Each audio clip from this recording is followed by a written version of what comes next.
স্বাস্থ্য পরীক্ষা শিবির, রক্তদান শিবির, চক্ষু পরীক্ষা শিবির আয়োজন করল বারাসাত মহাত্মা গান্ধী মেমোরিয়াল হাই স্কুলের প্রাক্তন ছাত্র সমিতি। রবিবার স্কুল প্রাঙ্গণে আয়োজিত এই অনুষ্ঠানে প্রাক্তন ছাত্রদের এই উদ্যোগ অবশ্যই প্রশংসার দাবি রাখে। প্রাক্তন ছাত্রদের উদ্যোগে হওয়ায় অনুষ্ঠান নিয়ে স্কুলের প্রধান শিক্ষক শেখ আলী আহসান জানান, শুধু তো রক্তদান শিবির নয়, তার সঙ্গে স্বাস্থ্য পরীক্ষা শিবির আছে, চক্ষু পরীক্ষা এবং বিনা ব্যয়ে চশমা প্রদান এগুলো আছে, থ্যালাসেমিয়া সচেতনতা সেটাও বোধহয় আছে।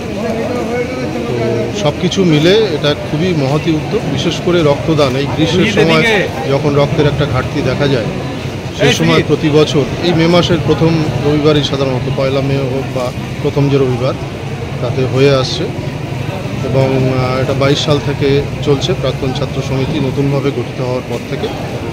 তো এই উদ্যোগকে আমি স্বাগত জানাচ্ছি এবং যারা এর মধ্যে রয়েছেন আমাদের প্রাক্তন ছাত্র, তারা সবাই আমাদের গর্বের মানুষ। তো তারা এই উদ্যোগটা আরও চালিয়ে নিয়ে যান, সেটা আমরা আশা করি। অন্যদিকে সংগঠনের সম্পাদক গৌতম সেন জানান, আমাদের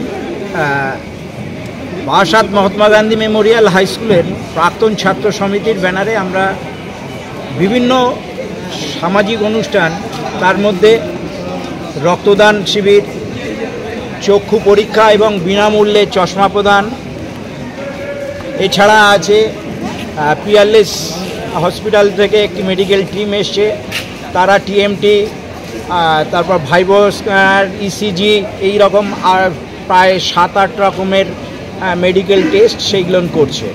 হ্যাঁ, এইটা আমাদের করার উদ্যোগটা আমরা নিয়েছিলাম। আমাদের হেড স্যার 1922 সালের এপ্রিল মাসে আমাদের সবাইকে নিয়ে একটা ছাত্র সমিতি, প্রাক্তন ছাত্র সমিতি গঠন করার উদ্যোগ নিয়েছিলেন এবং সেই থেকে আমরা সেই কাজটা এখনও চালিয়ে যাচ্ছি। কৌশিক সেনগুপ্ত, অঙ্কিত মুখার্জি রিপোর্ট, নজরে বাংলা।